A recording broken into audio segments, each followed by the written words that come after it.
Okay, let's get going. Um, so some things that came up this week. We have a question come up about keys, giving keys to buyer prior to. Let's see. I'm gonna make sure everybody's on mute here. So hold on a second. Sounds like Leo rushing on in the background. Maybe I don't know. If you make me co-host, Gary, I can take care of that for you when. Great, I'll do that then. Thank you. Okay. Great.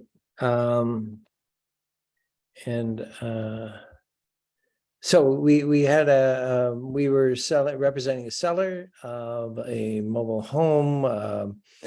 The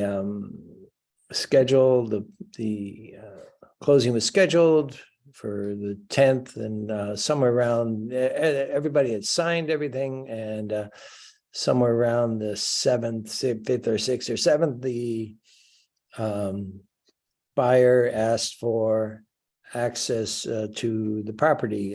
They wanted keys to start moving things in.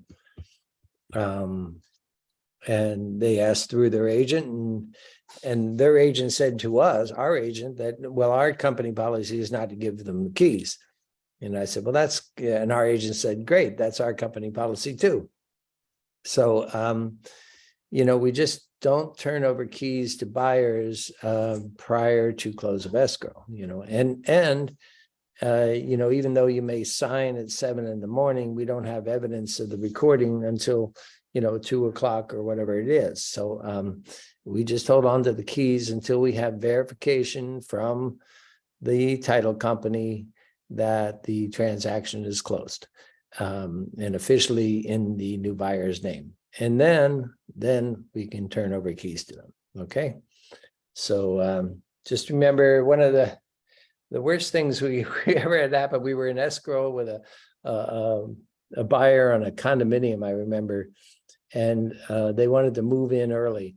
I learned this way back when I was doing home building in Chicago. Our firm built 1,200 homes a year, and a buyer wanted to get in early. Well, as soon as they got in early, they found what they called defects in the property, the new home, and they refused to close. And so they squatted in the home and held us kind of at hostage until they were satisfied with the stuff.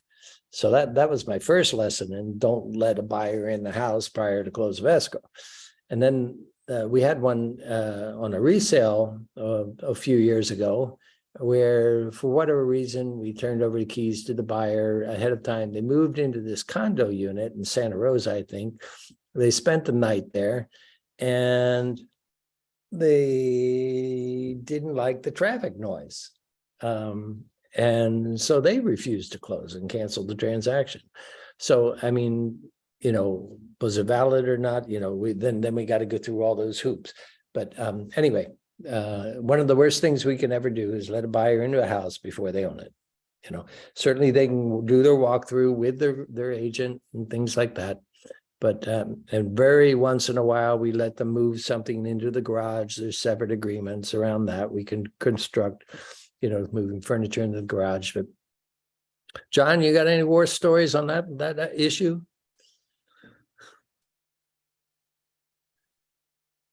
I don't know. It says John's here, but I'm not sure he is. I bet he has stories, though. I bet he does. And I want to welcome a couple new people here. We have Bernadette under B. Luna there. Bernadette's a new agent with us. I don't know if this might be the first time she's tuned in. We have Shannon, who's on floor downstairs here in Sonoma, doing her first floor duty in Sonoma. And Juancho Mitchell just has agreed to join our firm just yesterday. So we look forward to having Juancho on board. And Heather's our trainer. You'll hear from Heather in a minute, Juancho. Great. Second thing about buyers after close of escrow. Okay, so remember our fiduciary duty as agents to our client, in this case, we're representing a buyer, ends at the close of escrow. Okay. Now, it doesn't mean we don't help the client after close of escrow. You know, very often we meet them at the house and help them with this or that, you know, moving in and things along those lines. But our fiduciary duty officially ends on the close of escrow. Now, what we've had happen recently and is a buyer bought a home on a creek in the summer, in February of 2022, which was the hottest peak of the market in our recent market. So they paid $100,000 over asking price, bought the property with 3 days inspections, and so they really didn't have a whole long time to investigate the property. And they closed on it and moved in. So now these storms we had just recently in January, the creek kind of rose and flooded and wiped out part of the backyard, you know, just kind of eroded part of the backyard. So this buyer all of a sudden is looking around and say, whose fault is that? You know, and of course, even though our agent was really good friends with this buyer and did a very careful job in guiding them into getting a home. This was the third home they had made offers on, so it wasn't an easy process. Well, that buyer doesn't think we did a good job. Our agent did a good job, or our brokerage did a good job for them. And part of it is their parents are telling them that we didn't do a good job. You know, hey, they must not have done a good job because you bought a property that flooded. So these are the things that happens. It's a big ticket transaction. The best of friendships can be challenged when a lot of money is at stake, and we'll see where it all goes. Just for your information, we do, the contracts, as you know, all call for mediation. If there's a dispute between the principals, which are the buyer and the seller, after close of escrow, or even during the escrow, you would go to mediation to solve that. So, and in this case, the parties executed the arbitration paragraph. And of course, the buyer says, I didn't understand what arbitration was. So, okay. We give them all these documents to say, read what you're signing, but they still don't read it. And they say, well, you didn't explain it. That's kind of how it goes. So anyway, I'd explain to them, and I'm just telling you so you know the process as well, that in a dispute like that, if they file for mediation with the seller to try to resolve the financial burden that this what they feel is a non-disclosure caused them, then we generally, as a practice, would agree to attend the mediation, not as a participant so much, but as a witness, maybe to tell, what we knew, have the documents of the file, see what disclosures, discuss those, and, to be supportive of our client, because we don't want to leave them just hanging there. Now, sometimes we do leave them hanging there, actually, but because it's not mandatory that we go to mediation. And if we feel that the client's being totally unreasonable in their actions, then we wouldn't necessarily participate. But I told this client that, yeah, generally we would attend a mediation, and we would even perhaps financially support our, be a participant in the mediation. And if there were things that were turned up that, we feel we might have some financial liability down the road, and we don't want to go through multiple hearings and depositions and things like that, we have even been known to contribute to the settlement in the mediation. but it's not a matter of fact. You know, we don't go there with the intent of putting money into on the table. So that's kind of the story. If a transaction, you know, post closing goes south, we can expect that the clients will want to blame the agents, both sides usually, and we have to do something. We have to, sometimes we defend ourselves, and other times we just participate in that thing. Any questions on that? I should have asked at the outset if anyone had a pressing contract question that they want to ask in front of 25 people or however many we got here. Okay. Seeing no hands being raised. We got a call. Trudy's on the line. I can say Trudy's name. And Trudy was representing a seller. No, writing an offer on a home that happened to be in probate. And the seller's agent said, well, you need to put your offer on a probate purchase agreement. But in the change in the documentation in December, or maybe even earlier, it might have been the June release of documents last year, there is no longer a probate purchase agreement. There's a probate purchase addendum. And it's just like mobile homes. We used to have a mobile home purchase agreement, and now we have a mobile home purchase addendum. So we use the RPA, the residential purchase agreement, for all transactions, and then we attach addendums in the case of mobile You no homes. longer have a mobile home Yeah. It's been true. agreement, it's now an addendum. Right. Right, you got that. So we found the purchase probate. Now the probate purchase addendum has some information on it that we need to get from the listing agent. So I think Trudy did that and completed her purchase contract. And were you successful, Trudy? Trudy's busy. Were you successful? Did you get your offer accepted? We did. And we had the agent do what they were supposed to do with it on their side. Great. Good for you. Good luck with the escrow. And then we had a question come up about one of our favorite forms, the FHDS, the fire hazard disclosure the statement. And this was a home that had been rebuilt on a fire lot. So we know that the property was in a very high severity, fire severity zone.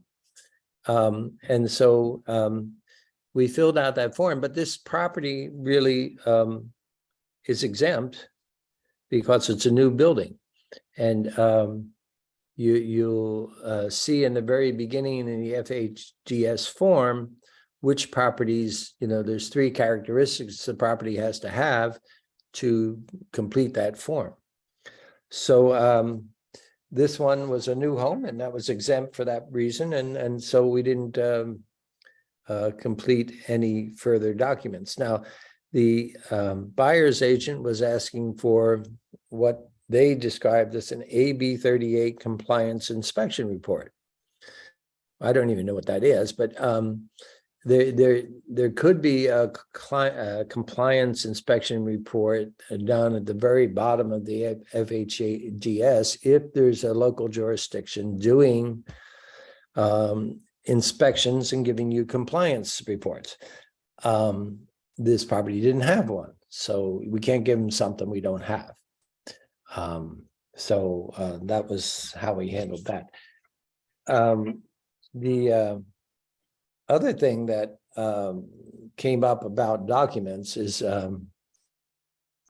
we have an agent who's representing a seller. It was in contract with the buyer. The buyer did their inspections, and now we have inspection reports that they send over. The buyer agent sent them to us, and that buyer canceled. rightfully so. They just they were within their time frame to cancel, and they had their reasons. So now the question was, well, do we have to turn over those reports we got from the first buyer? And anyone want to venture an answer? Shake your head, yes. Yeah. Remember Bill's mantra, if we've got it, you give it. You got it, you give it. Now, we've had sellers say, but I don't want them to see that report. I said, and what do we say then? Sorry, it's required that we give them all the reports. It's you're required, it's in your best interest to give them the reports. Now, if you have mitigating comments about the report, you're certainly able to make those. And but if you got it, you give it. That's our mantra. Now, I'm going to go into another mantra. Let me just see if I can pull this up real quick. An attachment here. Okay. I'm going to share screen and go to that. Okay. So hopefully you can see this. Heather, can you see that form there? Okay. So this says lease rental training seminar, and this is from Bill and Shannon's seminar that they did in November on the new lease rental forms. And it's an overall hour-and-a-half view of property management, leasing, and rental issues. And this particular page, you see this big button down here that says liability. That's what we get if we act as a property manager and we aren't really one. Okay. Now you have to have a real estate license to be a property manager, but not all of us are trained to be property managers, and we don't want to be a property manager by mistake or by omission or just by doing things. So these are a number of reasons that we could be described, claimed to be that we're a property manager when we don't really want to be. And that's if we receive rent checks and forward them to the owner. So this mantra is don't handle the money. Okay, don't take the money. If a tenant wants to give you a check to give to the owner, don't take it. Say no, we can't do that. You can figure out how to get it to the owner directly. Don't be the contact person to take tenant complaints on calls for repairs. Don't recommend or prepare any notices to tenants. Landlords say, hey, can you give this notice to the tenant to quit? We don't do that unless you are an active property manager and know exactly what you're doing. Don't negotiate lease terminations with tenants. This sometimes comes up where we're going to take a listing on a property that has a tenant, and the tenant, we want to show the property while the tenant's there. So we want to go in and make arrangements with the tenant to allow for inspections. And sometimes the landlord will offer the tenant, half a month's rent or some free rent for allowing the prospective buyers to come through the property at certain times. Well, we can't really negotiate the lease terminations, in that process. We can take what the seller's willing to do and let the tenant know, and then work that out in terms of showings. But that's the extent of it. We can't negotiate the lease terminations. Don't conduct any final walkthrough or move out inspections with the tenants. Don't hire on behalf of the owner, contractors, or vendors to do repair work on the leased property. We covered this in our sales meeting the other day here in Sonoma, and an agent, said, well, I have these clients who have moved out to retirement home because they're older, and some work needs to be done on the home. And they hired the people, but they asked me to go in and see that the work was done properly. Well, my response was, we've all taken our real estate exam, and we've all probably, except for the new ones of us, been through taking our real estate renewal exams. And I asked this agent, anywhere in our education for getting our license, does it teach us how to examine and oversee the construction work by third parties? Answer: no. We aren't taught how to determine whether a shower has been repaired, sufficiently, or if heating has been repaired sufficiently. So we can't go in there on behalf. Now, it's a fine line. We want to help our clients, and sometimes we need to do some things, and they put us in a risky position. But what we heard happen, it was one of the horror stories in the recent webinar, the legal webinar, was someone, the seller asked the buyer the agent to go in and turn the water off or something. Well, the pipe burst and the floor flooded, and there was tens of thousands of dollars of damage that the owner all of a sudden wanted to put on our agent for not, doing it properly. So those are the things that can get us in trouble. Okay, don't supervise or manage the repair or remodel the work on the property. That's the same thing. We don't repair or fix anything yourself. We have one agent, I won't mention his name, who was a very handy guy. And when we talked about that one time, and he says, oh, I go up on the roof and I fix these gutters and things like that for my clients. And I said, no, don't do that. You aren't a general contractor, and if you do that, we're going to be blamed if it doesn't work right. So don't repair or fix things. And as a buyer's agent, conducting a walkthrough of the property following the termination of the seller remaining in possession after close of escrow. Okay, so now we've got a scenario where the seller remains in possession after close of escrow, and that's all fine and well and good, but that's an agreement between the buyer and the seller. Remember, our fiduciary duty ended.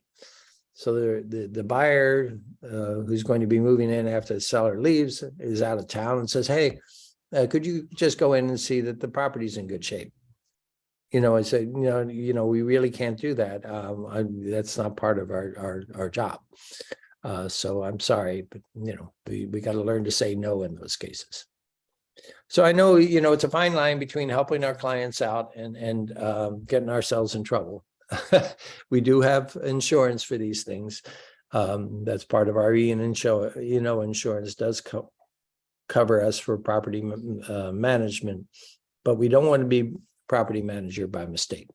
That's what that's all about. Again, if you want to see those webinars, and I recommend them, if you haven't seen them, they are on the Broker Risk Management website. I've sent out the link and the password to get to them a couple times. I'll send it out again when we send out the recording of this this training. Finally, on property management, a lot of our agents own property and rental properties that they do their own. Steve's asking, is it okay to mow the grass of a listing? That's interesting. So I'll just tell you an anecdote that we had one time. So we're representing a buyer who was buying a property and had very nice landscaping, nice grassy front lawn. And so we're in escrow, buyer removes all conditions, seller moves out. Well, what does the seller do? He turns off the sprinkler system. So, 2 weeks go by before the closing. The closing happens, the buyer goes actually before the closing, the buyer goes for the walkthrough and the lawn is dyed. So who gets the blame for that? We do, of course. So we had nothing to do with the lawn, but we're blamed for dying. So I don't know, Steve. We aren't supposed to hire people to do that work. I would suggest you say, hey, Mr. Seller, I can recommend a good, person to mow your lawn, but I wouldn't necessarily volunteer to do it yourself any more than I'd say go climb on the roof and clean the gutters. Okay. Sorry. Heather has her hand raised. Yeah, I was wondering, I have had, because clients are often want help. Yeah. And I've a few times had like a contractor or something go by, oh yeah, you can pop by and take a look at it, and then please send. So I'm coordinating it, but then have them send the bid or whatever directly to the client, and then they, kind of take it from there. Do you think that's? Yeah, it's like when we you recommend a pest control company and the seller says, okay, can you arrange for them to do the pest control or the home inspection? We have relationships with those people. Yes, so certainly we can arrange for them to make appointments for those inspections to be done. That sounds what you're talking about. That's okay. What we don't want to do, and what I've been guilty of myself in the past, is pay for the pest report. As soon as we pay for the pest report, it's our pest report, and we're responsible if it's wrong. And even if we got reimbursed by the seller, and since we paid for it, they're going to say, well, you paid for it. It was your report. So don't handle the money, as the mantra goes. Okay.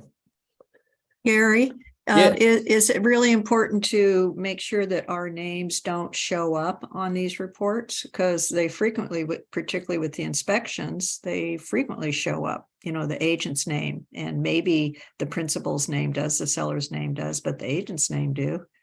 So I'd say if we're identified as an agent on a report, that's fine. okay. Yeah. I mean, just make sure if it said there and you said, it says agent, as long as we're identified properly, that's okay. Okay. And Steve asked if we can, if we're liable for recommendations. No, I don't think so. If we want to give a client 3 possible recommendations for, say, a contractor of some sort or a pest report company, these are one. And I always say it's always okay to work from personal experience. So I can say these are people I've worked with in the past and I found them to be reliable in those circumstances. Okay. Just a simple statement like that. Don't say, you have to use this person to the best. That's when you start getting into trouble. Amy's asking, so paying for a report is an incentive to gain a listing. Yeah, I wouldn't recommend that.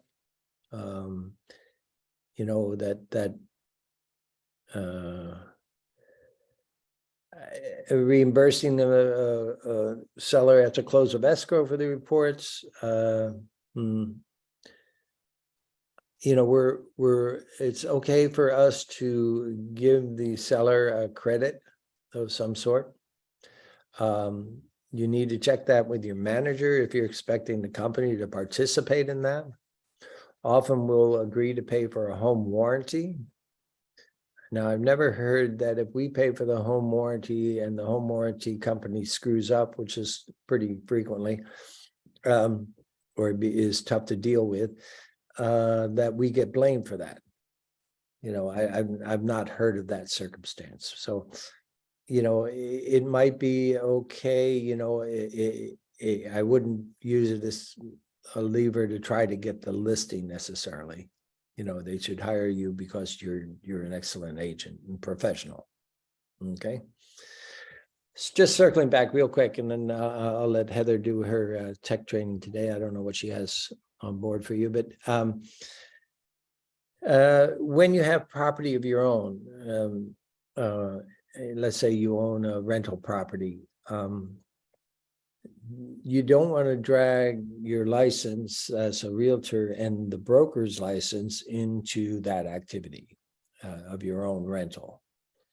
So the things you shouldn't do in those cases, according to Bill and Shannon, is don't use your company business card with the tenant. Don't use don't meet them at the office.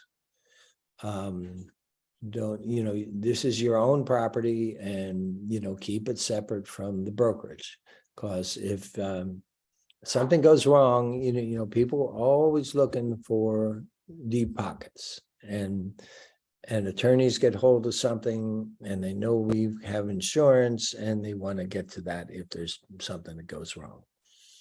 So, just keep your personal properties separated from the brokerage as much as you can. Okay, I think that was all I was going to cover today. Heather, what you have for us today?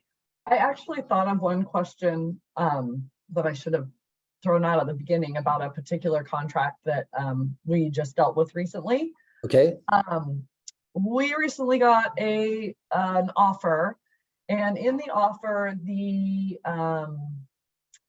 buyer's agent checked that the escrow fees would be each to pay their own, and then checked, I probably know the answer to this, but anyways, checked the that buyer would pay the county transfer tax, and then in handwriting way down lower they wrote buyer to pay all customary buyer costs, something like that.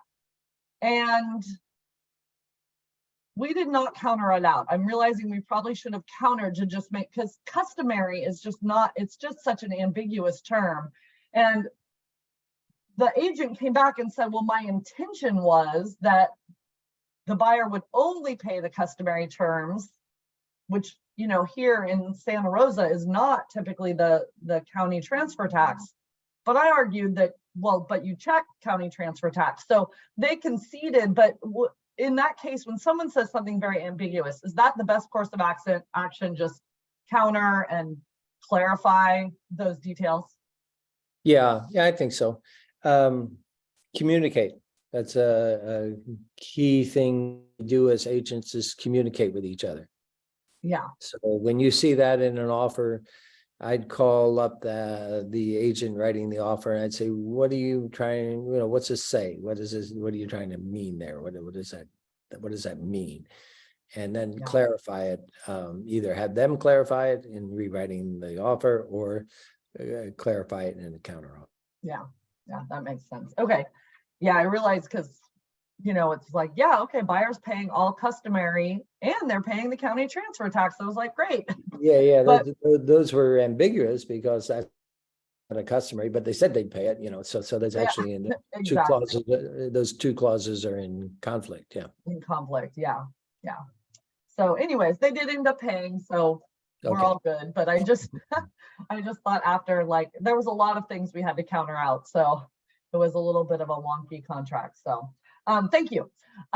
Okay, so I don't know how many of you guys, I opened up the ZipForms to write up a contract early in January, and up pops the thing asking, when I go to a form, when I go to a document, up pops, do you want to go into the classic forms editor or the new forms editor? I don't know how many of you guys have seen that.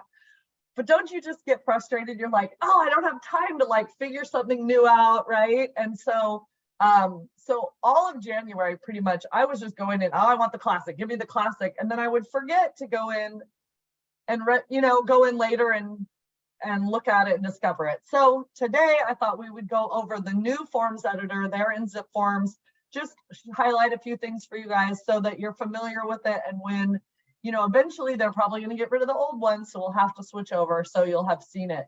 It's actually really easy, and it's got great stuff in it. It just looks different, so, you know, it's nice to see it. So let me pull it up, share screen. Okay, can you guys see I'm in CAR here in ZipForms? Okay, great. So I'm just going to pull up a transaction, one of my samples. Here we go. When you pop over to documents in any transaction, it looks exactly the same as it did. But when you open an actual document here in ZipForms, then you're going to get that choice. Do you want to go to the Forms Editor Classic, which is what we've been using, or open it up in the new Forms Editor?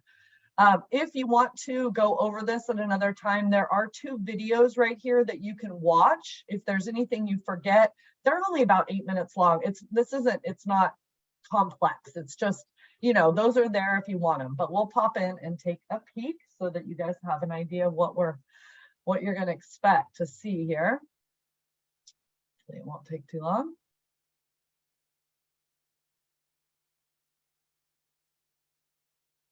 Sometimes don't we just wish they just leave things the same?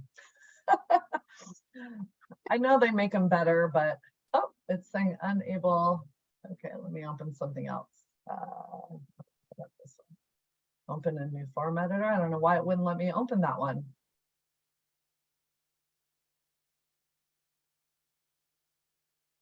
Oh, it's taking a while too.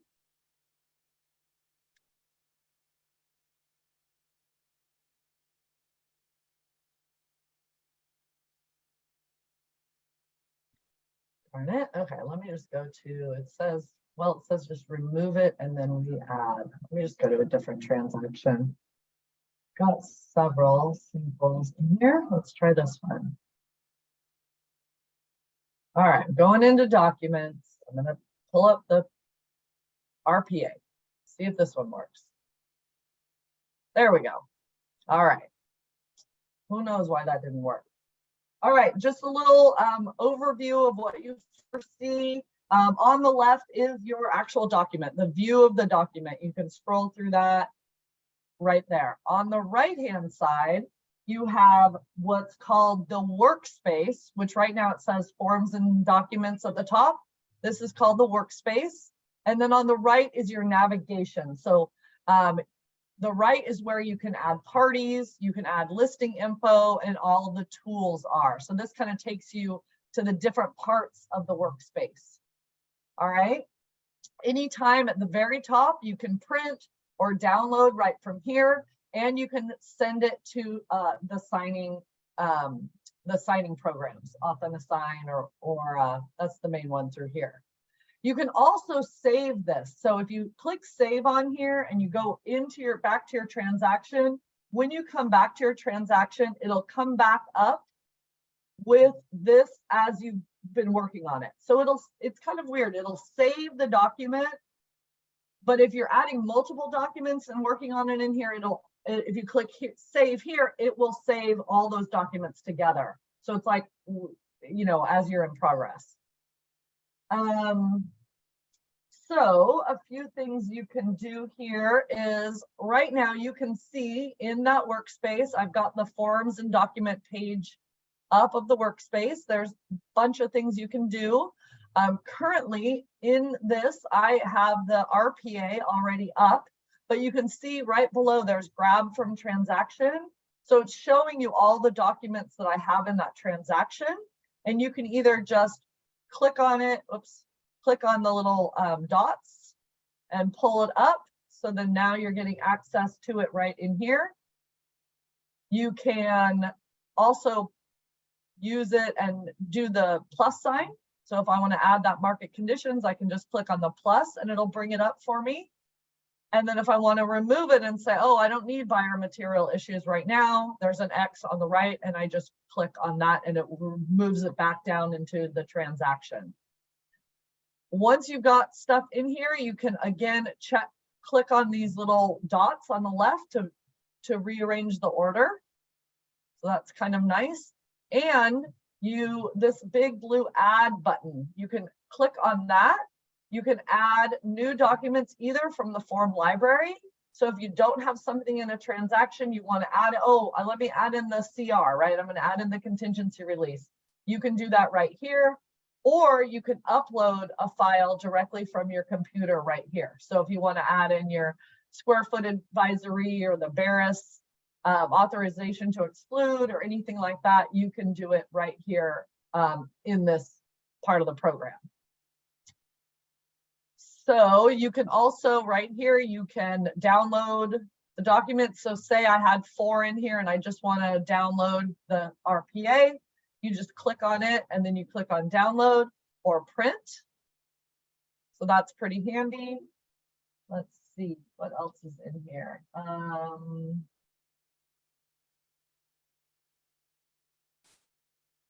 You can, yeah, I think that's mainly what you're going to do in this part. Then if you haven't already added parties or you need to add another party from here, you can go over into that navigation on the right and you see the parties section and you can add, it will already have the people you have in the transaction here, or your blue add button, you can add someone new, either just brand new, put in their email info. You can add them from the ZipForm contacts. So if you've had them in a transaction before, they'll already be in your ZipForm contacts, and then you can just find them here and add them into the contract, into this. Oh, it's saying I need to give them a role. Sorry, forgot about that. Okay, I'm going to pretend that they are buyer number 4. So you can add them in right here. So that's pretty handy. Let's see. All right, so that is parties. If you assign them a role, then they'll automatically be, their information will be put into the contract in the appropriate locations. It'll be automatically assigned there. Okay, there it's done. You can, over on the right-hand side, the navigation bar, if you're just starting on a new offer or listing, I don't know why it's all grayed out. Anywho, well, you can click on that and you can barely see it here, but you can have the information automatically added by using either the MLS number or the tax record. So you just click on that import button, which is very light blue right now, and then input either the MLS number or the tax, the APN number, and then it'll import the information over for you. So that's pretty nice. Let me see if I can get this to not be grayed out. What the heck? Oh. What's going on? Close this. All right, I'm going to close it and just open. Well, there's not even a way to. All right, let me just pop into here. Give me a second. I'll have to pull up that again. I don't know why it kind of froze up there. Probably have too many tabs open. That's what everybody always tells me. You've got too many tabs open. But I don't want to forget. And, like I'm working on something and I need to go back to it. So I don't want to forget. That's my own. Yeah, everything's kind of frozen up now. Close that down, leave. Let's see if it's gonna, okay, it's just spinning.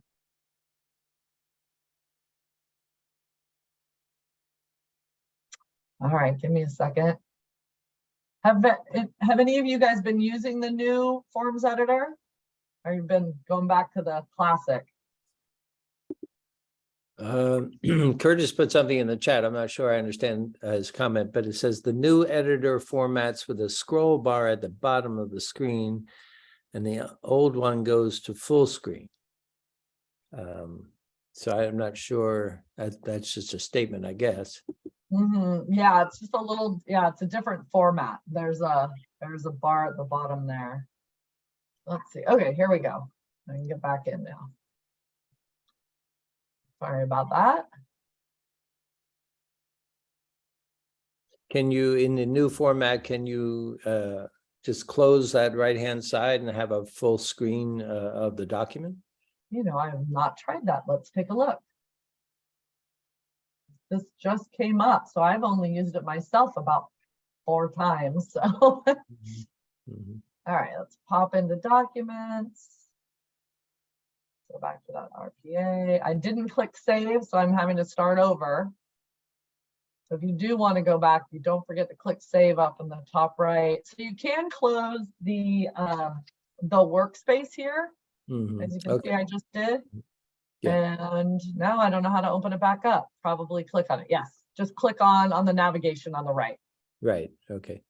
Yep. So that's great. You can just make it all big. All right. So here on the right-hand side, listing info, you can just import that from either an old MLS record or the tax record. So that's pretty handy. So you don't have to, type over all the information.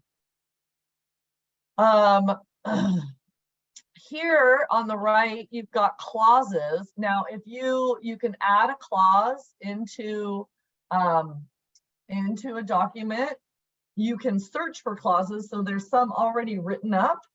And the thing I think is the nicest is if you have something that you like to add all the time to a document, you can actually create a clause and then have it put into your template so that when you just open up a new transaction, it'll automatically be in there. So that's something, there's the library of clauses, it says 0, but there should be some. So like if Gary ever had a certain way he wanted us to, verbiage he wanted us to use in something, he could put it in here so then we'd have access to that. So that is there if we ever want to use it. Okay, then the other main thing that you're going to use on here is on the right-hand side, the navigation is the tools.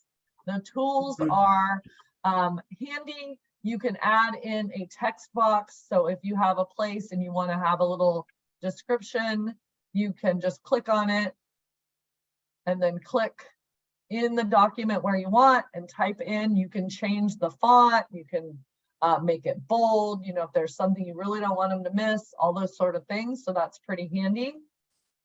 And how do I get back to, all right. You can also use a highlighter. So if you want, again, someone to really notice something, just click on highlight. And then when you can highlight it with the pen. That's pretty handy. There's a line. So if you want to strike something out, it's not letting me do it because I'm still in highlight and text box. Line worked earlier. Maybe because I've done everything too many times. No, not letting me do it. Well, anyways, there is lines. So if you ever needed to strike out something in a document, then you can use line here. So that's pretty nice. You can just draw a straight line through some verbiage. So I think that's everything. Anybody have any questions? In my notes. Heather, this Yeah. seems overall like they're trying to make it a whole lot easier to navigate, to kind of use the workspace instead of having to bounce back and forth. Exactly. Yeah, so you can pull, instead of opening up one document and doing it, and then going back to the transaction, opening up another one. Yes, you can pull them all in here and you don't have to go back and forth. Okay. So I think ultimately it's going to be nice. Yeah. Good. Thanks. Yeah. And that's all done there in forms. So you can add in anything you want. So yeah. Steve. Yeah, if I've had transactions in the past where there's been 4 or 5 either sellers or buyers in a transaction. So when I add these extra additional names, it's kind of difficult because you have to squeeze all of these different buyers and sellers onto 2 lines on the documents. In this new format, does it do it for you, or do you still have to do it the old-fashioned way? So am I right, Gary? In the new RPA, you can just add them on a separate way. Do you know where it is off the top of your head, Gary? There is a checkbox here. Yeah, there's an addition. There's an additional signature thing, right? Addendum. Yeah, and it's near the bottom, right? It's Let's see, where is it? Getting there.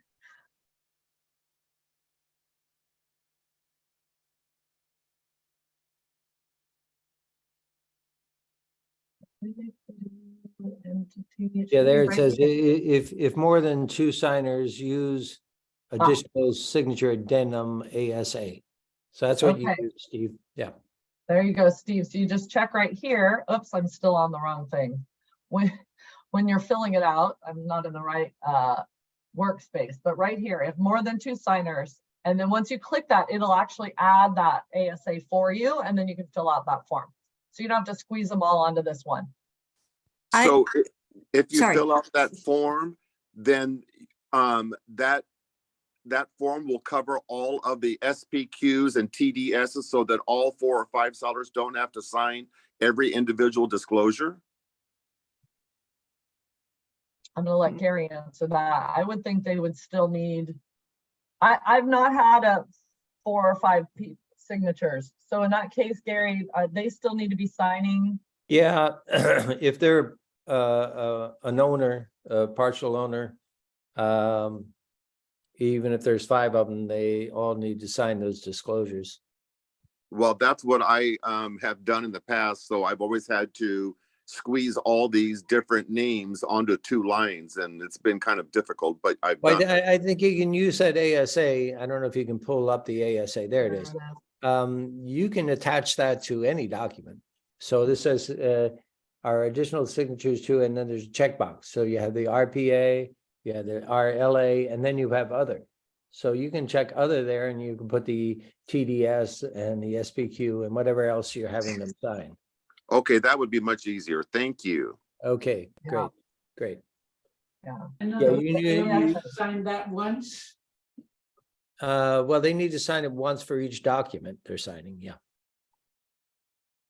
Yeah, it needs to be attached. to You each Yeah, one. they can't, I mean, you could check RPA and SPQ and TDS. I guess you can check more than one and attach it to each of them. I guess that would be okay. Gary, the other way it seemed like, because I was involved in a couple of arrangements like this, and I found this form a little confusing and the whole thing. But I had a couple of TCs come back to me and go, yeah, you can do it this way, where you can just state everything that they're signing, or even with the ASA, their names won't show up on the documents, but you still have to have them sign every document. So, Mm. and I don't know if that's as good of a way, or if you should really be getting their signatures on the ASA for all the documents, because, you know, there's a lot of documents and you can use a few of these and cover maybe 5 or 6 documents on each ASA. But the other way seemed to be acceptable to the TCs I was dealing with. Yeah. Yeah, I think as long as, let's say you had it signed for the RPA, and then you attach this ASA to the RPA, and then you have the SPQ on there too, and you attach the same form Right. to the SPQ. As long as you attach it to each individual document, I think that would suffice. So if you're doing a whole group of them, then you would just have an ASA along Yeah. with all of those documents, right? Correct. Okay. Correct. I think good. you could do that, yeah. Mhm. I want to, any other questions for Heather while she's got that up? Okay, I just want to touch base on one of those fire alarm words for me. Okay, there's a couple of things that create fire alarms for me. And one is when our agents use the "we" word. It said, we're going to counter the offer, or we're going to do this about, you know, writing the RR, or you know, and when as soon as an agent uses the word "we," it makes me nervous. So it's not we, because we aren't principals in the transaction. We're just the agents. Okay, so I said, whoa. your client is our client, and it's our client because we're the broker. Our client is going to do this, right?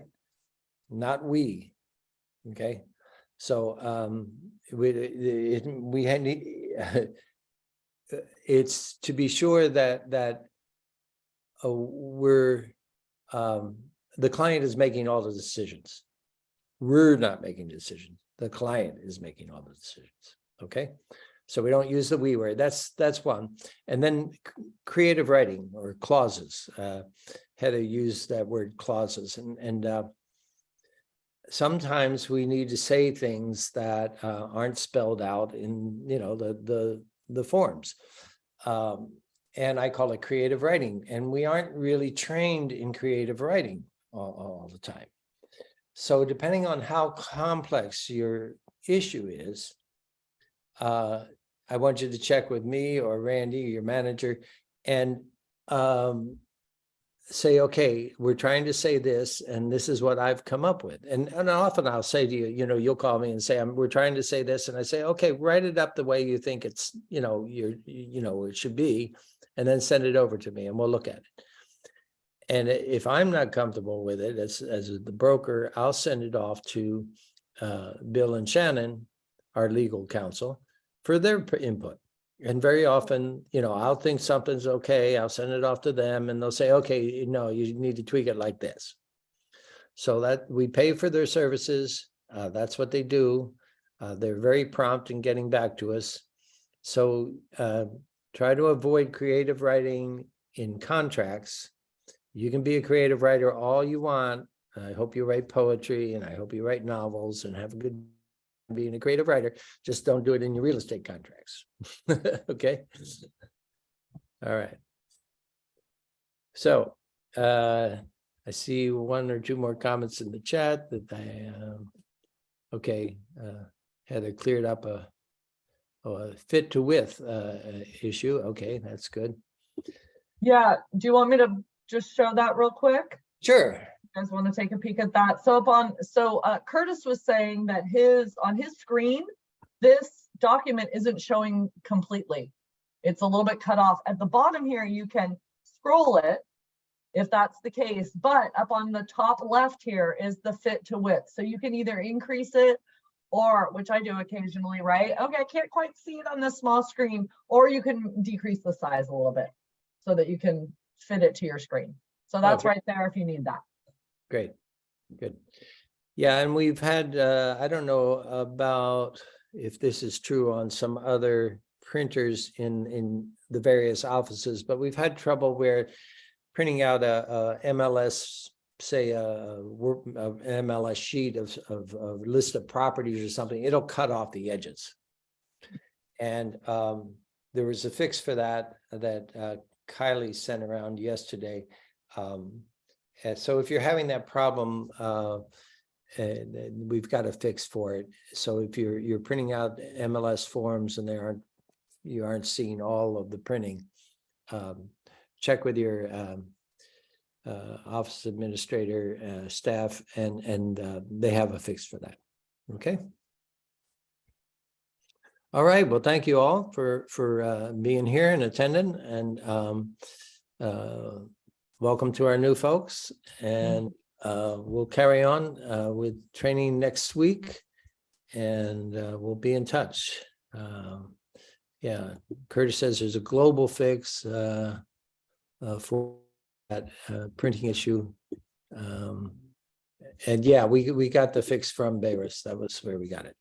Thanks, Curtis. And actually, let me mention that Curtis is a really experienced guy with MLS stuff, and he is wants to be helpful, particularly to new agents who get into MLS somewhere and get stuck. They're trying to do something in MLS and not able to figure it out. So get Curtis's email and phone from our rosters. Your OA will have all our rosters, and Curtis is on our St. Helena roster, and he's happy to help you. And that's great that he's willing to share his experience there. He'll get you on a Zoom, and you guys can go over the form, or he'll just walk you through it. Okay, thank you, Curtis. All right, thanks, everybody, and have a great weekend. And we'll see you next week. Be well. Great seeing everybody. Have a good weekend.